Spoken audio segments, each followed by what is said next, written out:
Blog Talk Radio. Hi, everyone. This is Marty McDermott, the president of Franchise Interviews, and I can't start today's show without speaking about NeoPost and their IS-280 postage meter. So think about all the time small businesses spend to process and send mail and packages. You know, if we spend just 15 minutes a day doing it, that's more than 7 full days a year focused on mailing and shipping, and that's just crazy. I recently spoke to NeoPost, and they told me that one of the smartest things to start doing today to save time and money is to use the IS-280 postage meter to handle all our mail processing without ever leaving my office. So here's how it works. The IS-280 weighs and then automatically tells me what postage amount my mail or package needs. Not only do I pay 6% less to send first-class mail, but time's also saved by not having to run to the post office in Easton for postage. The IS-280 allows you to spend more time managing business and less time managing mail. Now here's the great part. For a limited time, our listeners can get 6 months free by using the promo code FRANCHISE. All you have to do is visit neopost280.com/franchise and enter your zip code to see if you qualify, followed by the promo code FRANCHISE to lock in 6 months free. That's neopost280.com/franchise. Blog Talk Radio. Franchise Interviews. From Easton, Pennsylvania to Sydney, Australia, you're listening to Franchise Interviews. Franchise Interviews. Welcome to Franchise Interviews. Franchise Interviews has been giving an up-close, behind-the-scenes look at franchising and entrepreneurship. Listen to interviews with franchisers, franchisees, franchise authors, franchise experts, and attorneys. And now, welcome your host, Marty McDermott, and Franchise Interviews.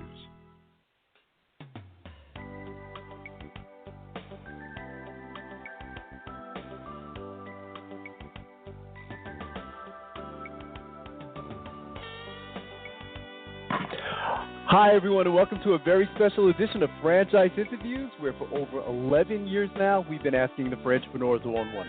I'm your host, Marty McDermott. I'm the president of Franchise Interviews, and we have a great show today. We're meeting with Bob Phillips and Keith Goldman of California Tortilla, a fast-casual, Mexican-inspired restaurant. And falling in love with the brand's bold flavors and fun, laid-back attitude, the duo felt the concept would be perfect for a world they were familiar with, franchising. And we're going to talk to Bob and Keith about that in just a moment on Franchise Interviews. So stick around because we have a great show.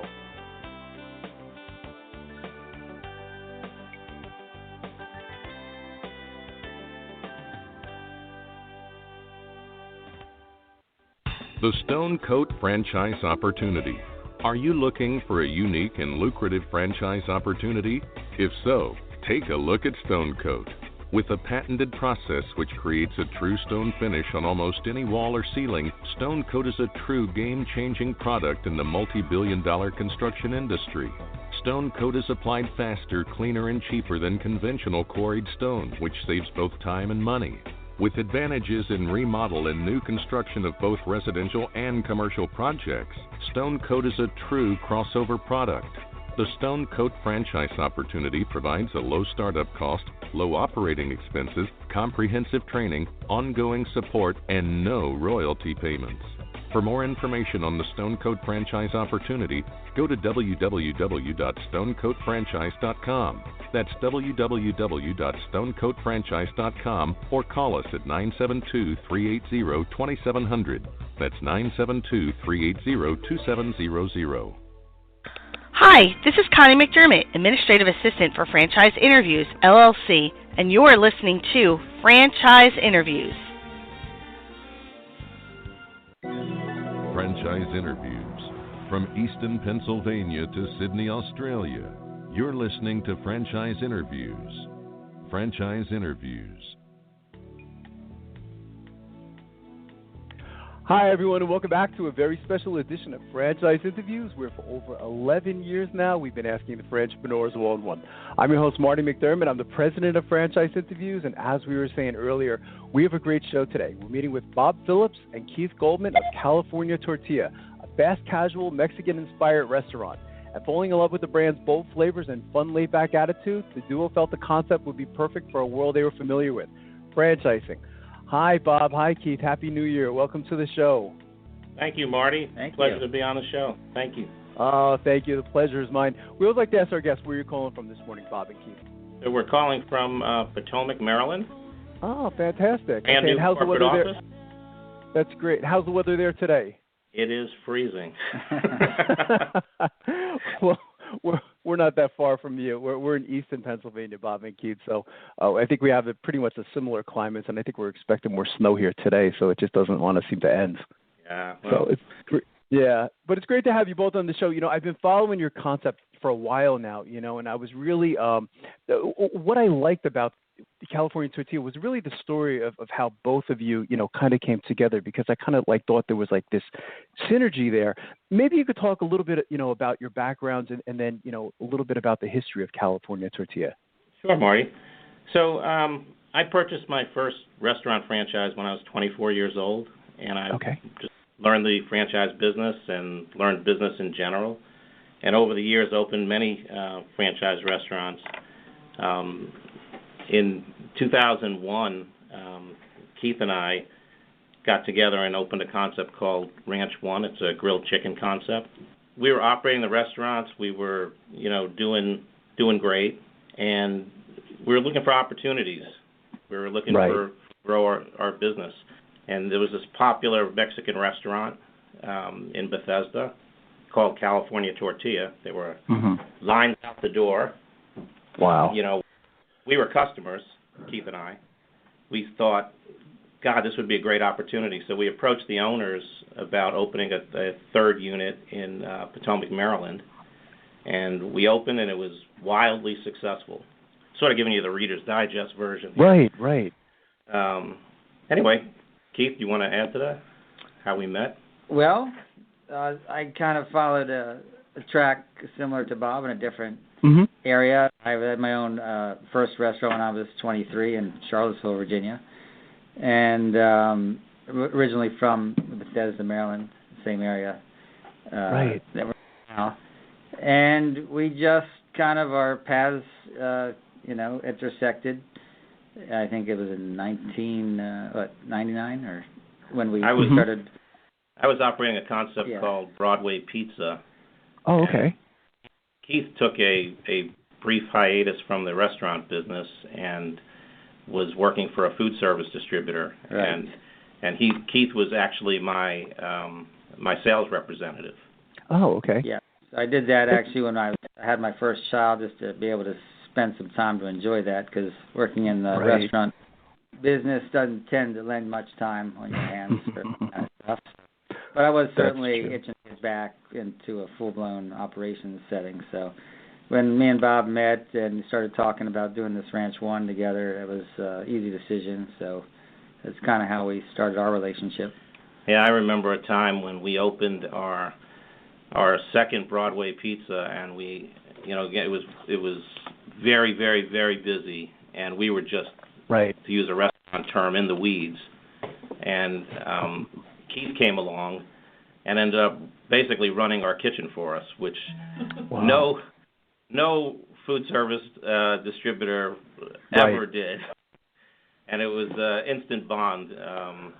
We bring different skills to the business, and we've had a great partnership ever since. And I think that's been part of this success, hasn't it, Bob and Keith, is that, both of you do have these different skills, and, and you seem to get along with each other very well, and it kind of reminded me of, when I was reading about the story, Bob and Keith, if you ever seen the movie The Founder, it reminded me of Ray Kroc going into the McDonald's. It had like similarities to it, where the restaurant was crowded, and the light bulb went off, and you said, this could be really big, and I could take this concept and I could expand it across the country. And that's what I loved about the story. Maybe you could talk a little bit about California Tortilla, as how do you typically describe it to a prospective franchisee, when someone expresses interest in your franchise? So first we tell them about the concept. So that's the first step, and we really that it's a restaurant. We're not a basic Mexican restaurant, as you had mentioned. We fuse flavors all around the world, but we try to instill upon the prospect that you need to have a passion for the restaurant business. Consumers have choices, lots of choices today. So our food has to be craveable. It has to be great. Right. And, so we really try to make sure that the candidate understands that they're going to be in the restaurant business. Then we take them on a tour of the restaurant, and what we're really trying to impress upon them is that we're basically a scratch-cooked kitchen. We make all our salsa, guacamole, queso, all our salad dressings and sauces, from scratch each day in the restaurant. So we don't like any surprises. If a business relationship is going to work out, everybody has to go in with eyes open. And when we're describing the concept to prospective franchisees, if they walk into one of our corporate restaurants, everything's running like a top. Yeah. And you could get this false sense of security that, oh, this is easy. I could just show up and sure. But we want franchisees to be successful, and obviously. Right. So, we impress upon them that it's a restaurant business. Then we discuss our culture, which is probably the most important part. Right.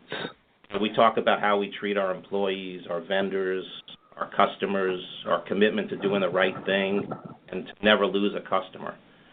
And I summarize by saying that California Tortilla, it's a great concept. We have a loyal following. We have great unit economics. If you place one in a great location and you operate it well, you're going to be successful. So that's sort of the script. Obviously we want to make sure that the franchisee understands what they're getting into. Right. It seems like there was also, there is this the part of the culture is also towards quality, Bob and Keith. I teach marketing for Kaplan University, and last week we were talking about how to reduce cost of goods sold, and but it doesn't seem like that happens at California Tortilla.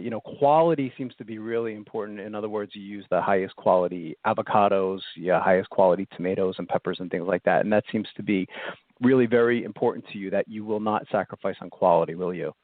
No, that's critical. I think, we also try to make sure that the potential franchisees understand why the fast casual category evolved and why it's so popular. Right. It really evolved from the people who got used to fast food for its convenience, and nothing has changed there. People's lifestyles still demand convenience and speed, but what people really had a need for was a healthier food and something they could eat in a fast setting that they felt better about, like they didn't feel guilty about 30 minutes later. So that's why the fast casual category evolved. It's a method of providing a quick service setting, but by using all fresh. And you have to be passionate and committed to fresh food if you really want to compete. Sure. In the fast casual category. So we don't have a freezer, as you probably know. We do spend a lot of time specifying ingredients, making sure they're high quality. We get a produce delivery every day. We get fresh proteins 2 or 3 times a week. So, the products are clean, they're natural. That's what the demand has been for in the fast casual category. And you only really, if you know how to run the business properly and you have good controls and systems in place, you can offer that increase in quality and freshness to the customer for only a couple bucks more than fast food, and that's a tremendous value. Yeah, and I thought that added to the culture too as well, Keith. I was watching some of the videos, that you have online, and just watching how, you'll make your product in a small batch, and customers can actually see the products being made. There was one example where I saw, the woman cutting avocados, and it was amazing how she was able to cut them so fast, because it takes me forever to do that. Right. She really had it down to a science. But, all of that really does add to the culture, doesn't it? Absolutely. And everyone has to buy into that. It's a lot easier to show up every morning and make enough food in 2 or 3 hours that'll last you the whole day. That's not too difficult. It's easy, and you can take it easy the rest of the day. All you got to do is serve the food. But it's much more, it's a much better product when you make guacamole 4 times a day and salsa twice a day. And, the freshness and the flavor just pops when you make it in small batches, and that's what we train our people to do, and that's what we train our franchisees to do, and they have to embrace that as part of the quality that we aim to provide. That's terrific. It's not enough to have good ingredients come in your back. You have to handle them properly so that you maintain the quality. Yeah, absolutely. Because, California Tortilla, you're not just, of course, competing with your direct competitors, but of course you have indirect competitors, because you're competing for that, lunch hour or dinner hour, so you really do have a lot of competition, and that's certainly a great way of separating you from everyone else that's out there, doesn't it? I think people appreciate the difference. They can taste it, and as long as we know, they understand. Absolutely. How are you using technology today from when you first got involved in this, Bob and Keith? How does technology play a role in California Tortilla today? Well, I can tell you one thing. Technology changes. It seems like every day, and it's a huge part of our business.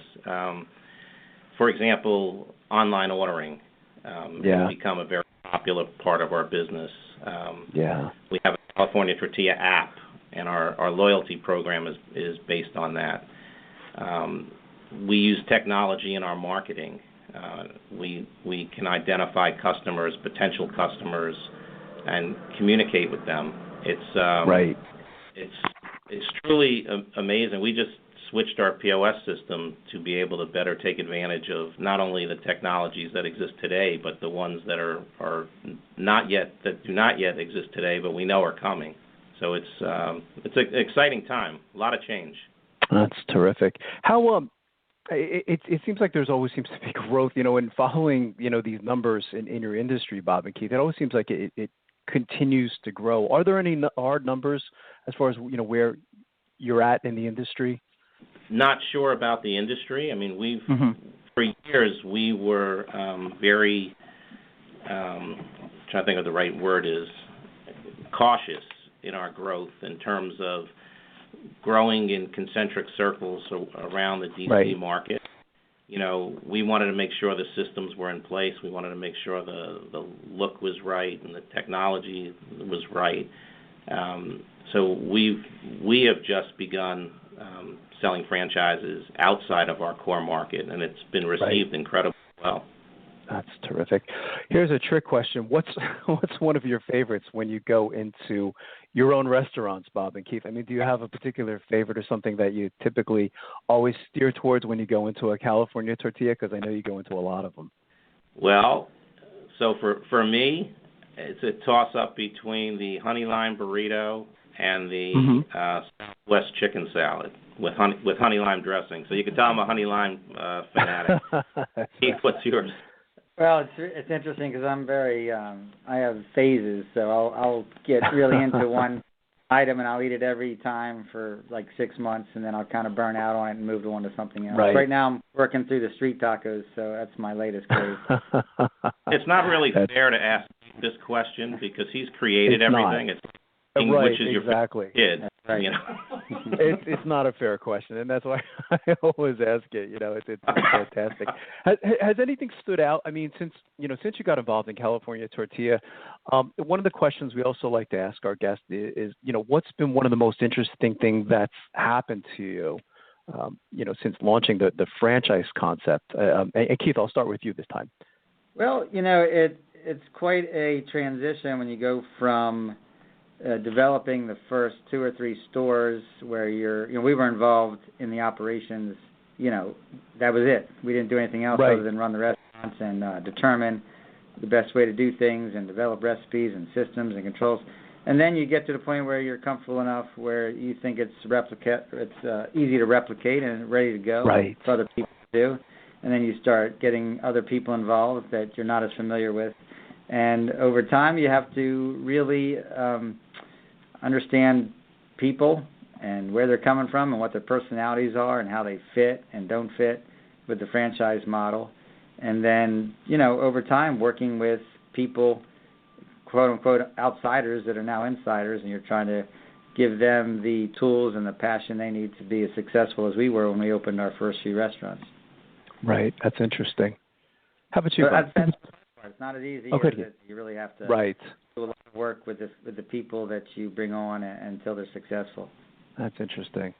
How about yourself, Bob? Anything stand out over the course of time?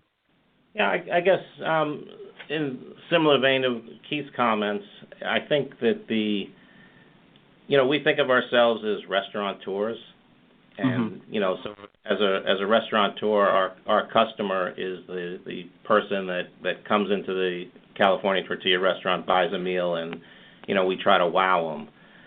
Right. As a franchisor, our customers are our franchisees. Right. And so that's been an interesting evolution.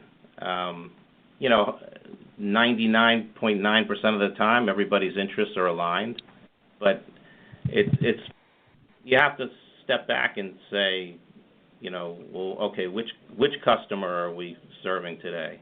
Right. Right. I want it to be every customer, every constituency, sure. But I think that's been the most interesting revelation or development is we know how to coach and train our restaurant employees. We've been doing it for years. Right. The techniques you use to motivate and coach and educate a franchisee or a franchisee's employees, or it's a different approach. It's interesting, and doing this show 11 years now, Bob and Keith. How often I've heard that response. Is that shift in mindset. Is the shift from serving the customers into now the franchisees. In essence, are also your customers. And it's not as easy as one would think. There are a lot of challenges to that. So I think that's interesting. And in speaking of franchisees, and you mentioned some of them, Bob. I think in talking to you, what types of characteristics do both of you gentlemen look for in taking on a new franchisee? Does anything stand out that you specifically look for? There's a couple of things that we look for. The first, obviously, they have to be financially qualified. Right. Getting into a business, a restaurant business, or it could be any franchise, if someone's not adequately capitalized, they could be fantastically talented, but they would have to be incredibly lucky to succeed. Right. So we make sure that they're financed properly, and that's usually an easy box to check. Then we look for experience. Our ideal candidate has owned and run restaurants before, and not just any restaurant, but a restaurant with a certain complexity to food prep and timing and a lot of employees. So we look for that, but that's not by any means a must-have. It's just a plus in the column. We look for business experience.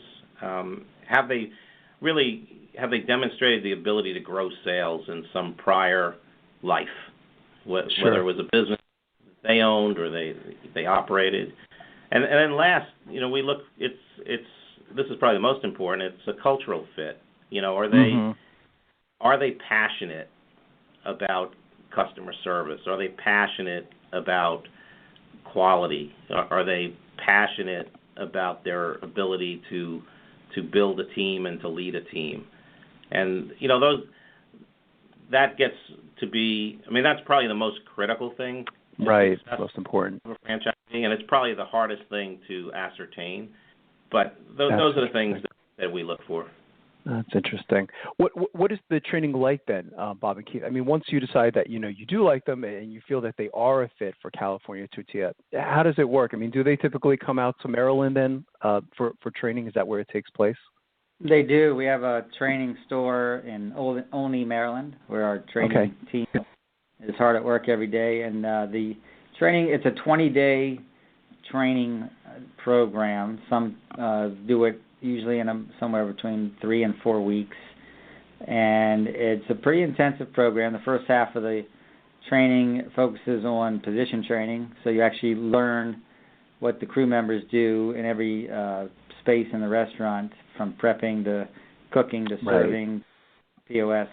And then the second half of the training is management, how to open and close a California Tortilla, and what's our cultural approach to managing employees, and all of our systems and financial controls to help you maximize profits.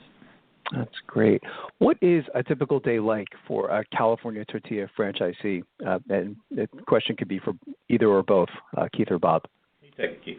Well, depends. We have lots of single or one or two unit operators, and we have a few big operators. If you're a owner-operator, you usually arrive at the store around 8 in the morning, and soon thereafter you start receiving your produce and your food, and your crew shows up, and you start production.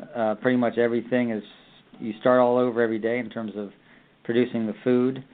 You get, we have controls and systems, and the way we like to envision is that you could call any store at 9:30 or 10 o'clock in the morning. They should be doing the same thing, whether that's the time to start the chips or whatever. Everybody should be doing that at 10 o'clock. And then usually by 10:30, you should be ready to serve, the customers, and everything should be hot and fresh. And during the meal period, it's all hands on deck. Everybody's out front, and the owner's out there usually waiting to receive customers or taking up a position.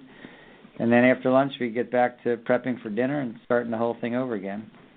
We usually always have some sort of marketing activity going on, whether it's a promotion or whether it's an LTO that we're, promoting, or loyalty programs. So there's a lot of marketing activities. Spirit nights every Tuesday night or Wednesday night at most of our stores. Getting involved in the community, being involved with the school systems and Chamber of Commerce, all that.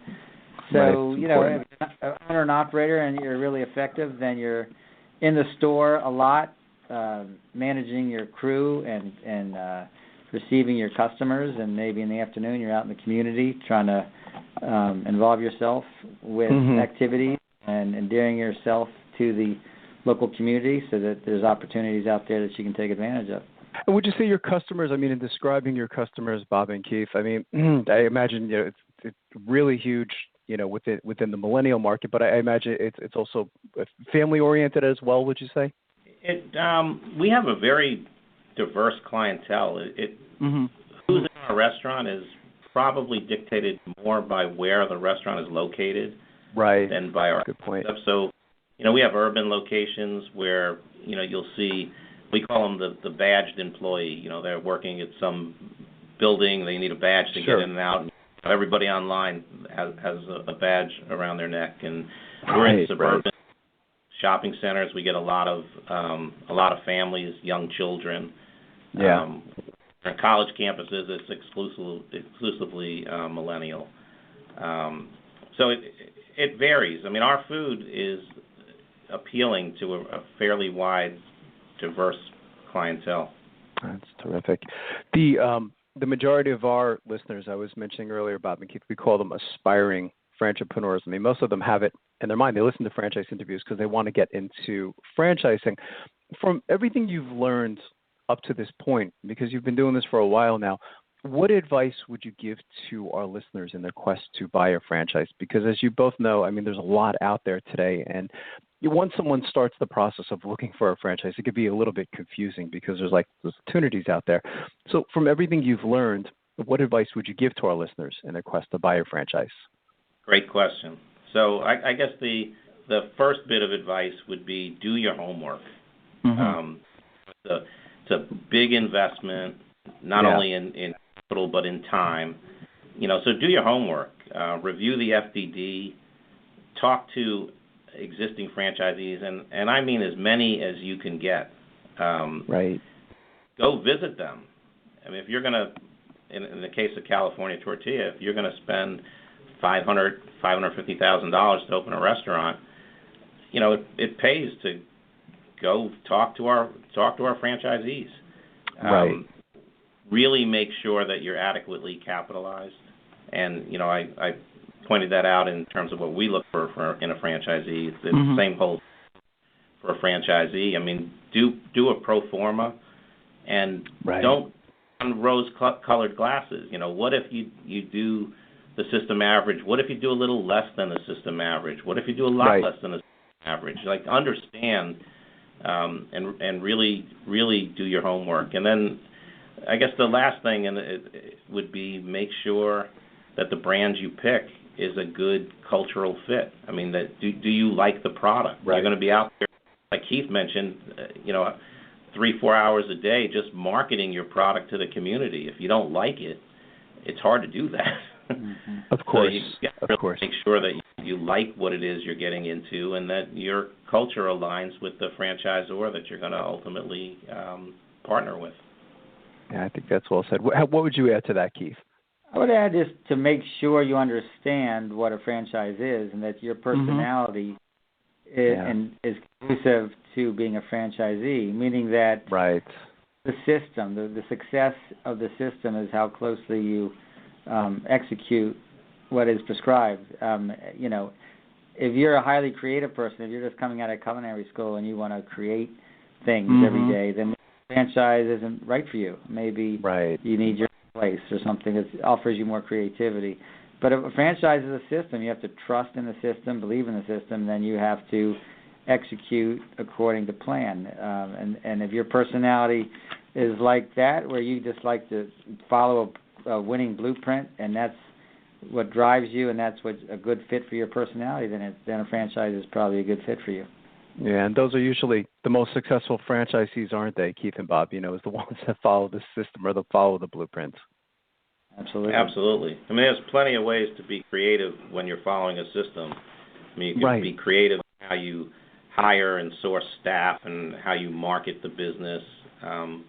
But generally, our most successful franchisees are not creative when it comes to things like, inventory levels and labor scheduling and food preparation. I mean, there's a documented way to do it, and the successful ones just follow the plan. So I could ask both of you the next question, as the founders of the company. I mean, where do you see California Tortilla maybe 3 to 5 years down the road, if you could look into a crystal ball, Bob and Keith? Well, I'd love to see it all over the United States. Like I said, we just began an expansion program outside of our core market, and it's been very well run. So, I'd love to see continued growth. I'll temper that with the commitment we have to quality and to never losing a customer. So I want to grow as quickly as possible without losing those attributes. That's terrific. What's the best way for our listeners, Bob and Keith, as far as getting more information on California Tortilla as a franchise and, of course, the product itself? Are there any websites that they can go to get more information? CaliforniaTortilla.com. It's all there. We love easy enough. Anybody. That's right. And it's a great website, and there's a lot of great information on there, and I appreciate both of you coming on the show today because I really think California Tortilla has a really great franchise concept, and I'd already like to invite you back next year as you continue to grow because I think it's a terrific franchise opportunity. Thank you, Marty. Thanks for having us on your show. Yeah, thank you very much. This has been my pleasure, Bob and Keith, and we'll be right back with more franchise interviews. Coming up on segment 2, you're going to hear what every franchipreneur needs to know before buying a franchise. We're going to play a clip from our popular Great Quotes in Franchising podcast right here on Franchise Interviews. Are you looking for a franchise that delivers? Businesses will always need shipping, and for more than 25 years, loyal customers have depended on Unishippers for reliable savings and exceptional customer service. Unishippers is focused on just one thing, helping small and medium-sized businesses save time and money on all their shipping needs. And as the largest reseller of complete shipping services in the country, we have the buying power to ensure that we succeed. The Unishippers franchise offers low startup costs, no equipment or real estate required because they're not retail, residual income, and a quality of life and work-life balance. For more information on becoming a Unishippers franchisee, go to www.unishippers.com and click Franchise Opportunities or call Franchise Development at 801-708-5822. That's 801-708-5822. Franchisers, are you looking to reach aspiring entrepreneurs looking to buy a franchise? Are you looking to reach a highly educated audience on franchising? For over 8 years, Franchise Interviews has been giving an up-close, behind-the-scenes look at franchising and entrepreneurship through our website, franchiseinterviews.com, where you can hear and read interviews as well as get tips from some of the most successful sources in franchising.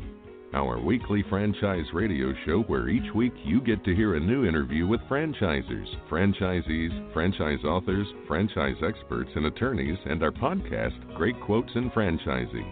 For more information, go to franchiseinterviews.com or call us at 610-905-2919. That's 610-905-2919. Today's Great Quote in Franchising is being brought to you by Franchise Teacher. Would you like to know how to franchise your concept or grow your franchise business? Meet the experts at Franchise Teacher. The goal of Franchise Teacher is to teach, coach, consult, and advise. The team of experts at Franchise Teacher will evaluate your business model and present you with a winning business strategy. Franchise Teacher will help you decide whether or not your concept works and if it's franchisable. Franchise Teacher is proud to have over 30 years of experience in franchising as both franchisees and franchisors. Franchise Teacher are developers of over a dozen franchise systems, which include brick and mortar as well as home-based concepts of nearly 3,000 combined franchise locations. Whether you need to add more units or get more customers, Franchise Teacher can help. We will teach. Franchise Teacher will help you learn our proven system. Coach. Franchise Teacher will help you provide a game plan to succeed. Consult. Franchise Teacher will make sure you stay on track. And advise. Franchise Teacher will help you learn from our over 30 years of experience in franchising as both franchisees and franchisors. Take advantage of our free, no-obligation phone consultation. Simply go to franchiseteacher.com or call us at 561-385-3032. That's franchiseteacher.com or call us at 561-385-3032.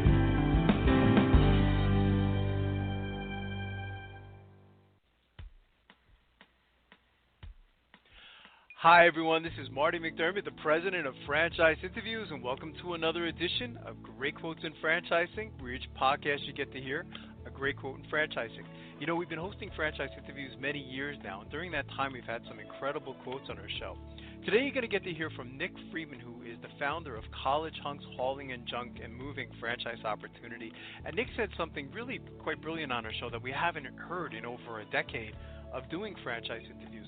We started speaking about the 4 F's of franchising, and interesting enough, we ended up with 5 F's of franchising as we were doing the interview with Nick.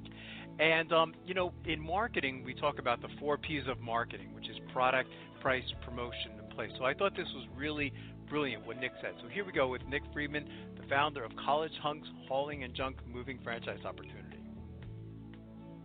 History. What, you know, the majority of our listeners, we call them aspiring franchipreneurs. What types of characteristics do you look for in your franchisees? You know, what I like to say is there's 4 F's when considering a franchise, which is also, I guess, starts with a letter F. So, you know, there's 4 F's that come out of franchise. And I think this is what a prospective franchise should think of when they're considering what franchise they want to pursue. And this is, quite frankly, I think what franchisors should consider when they're evaluating a prospective franchisee. So the first F is fit. You know, do they fit? In other words, do they have transferable skills that can make them effective at this business? Have they done anything in their prior professional or personal lives that would make them be successful in this type of business? The second piece is the family side. In other words, does their family support them in them pursuing this endeavor, whether it's their husband or wife or kids or parents? You know, do they believe in them? Because you don't want things to get in their inner circle to say, I told you so. You want them to, you know, kind of cheer them on to get through it. the financial piece is important. In other words, are they capitalized to be able to invest in the opportunity, and do they have realistic financial expectations? And then the last F is the fun factor. Can we have fun working with this individual? Franchising is very much like a partnership, even though that's not typically called that. You got to have, an alignment of vision and values to be able to enjoy working together. So that's really what we look for. We want people that believe in the secret sauce that we've already developed. We don't want somebody to come tell us that they think it should be done differently. We want them to tell us that they believe in what we've created. And sure, we would, want to continuously improve and encourage ideas, but we want folks that believe in the system and are going to execute the system rather than trying to shortcut success by doing it their own way. And I think that's, really no different in our system than any other franchise model that is going to be successful long term. They need to really take into account those factors. That's great, Nick. We have this great quotes and franchising podcast. Anytime we hear, Michael Gerber's been in there a couple of times, but we're going to put that one in there because I haven't heard that in over a decade, and I think that's great advice to our listeners. It's really fantastic because it's true. I mean, you could really, your business, you could teach to anybody, couldn't you? I mean, pretty much, but it's interesting in putting those factors in there, like family support, and even fun. I haven't heard that, but it should be an enjoyable business. And, because it is a stressful situation for the customers, I guess you got to be able to put a smile on your customer's face, don't you? Absolutely. And I mean, as you know, there's over 3,000 franchise opportunities out there. So, what's going to separate one from the other? It's got to be something that you can enjoy. And I guess I'll grab another F out of there. I'm on a roll here. Fulfillment. Is it something that we're going to be fulfilled doing day in and day out? Because I think franchising is a lot like a gym membership. If you join a gym, you've got fitness goals. You're getting access to all types of equipment, personal trainers, coaches, workout groups, but you still got to go and show up and do the work. So if you buy a franchise, you're getting access to the business model in a box. You're getting access to trainers, coaches, fellow franchisees that you can, hold each other accountable with, but you still got to show up and put in the effort to execute that business model. So that's where I think those factors come into play. Once you decide that, you do like them, and they like you, Nick, and there is a fit, what is the training like? I mean, do they typically come to Florida for training? How does that work? If you'd like to hear that whole interview with Nick Freeman of the College Hunks Hauling and Junk Moving franchise opportunity, all you have to do is go to franchiseinterviews.com, go to our franchise interviews by category page, and then go to our home repair and improvements page, and you'll be able to listen to that whole show with Nick Freeman. It was really a fantastic interview. It was great to finally have Nick on the show. And lastly, we'd just like to thank everyone for making this podcast such a big hit. It's hard to imagine. We've been doing it now over 10 years, and it's just amazing to see where the podcast has gone. So thanks everyone for listening, and we'll see you again soon with another edition of Great Quotes in Franchising, sponsored by Franchise Interviews. Take care, everyone.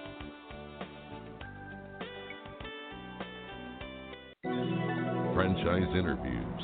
From Easton, Pennsylvania to Sydney, Australia, you're listening to Franchise Interviews. Franchise Interviews.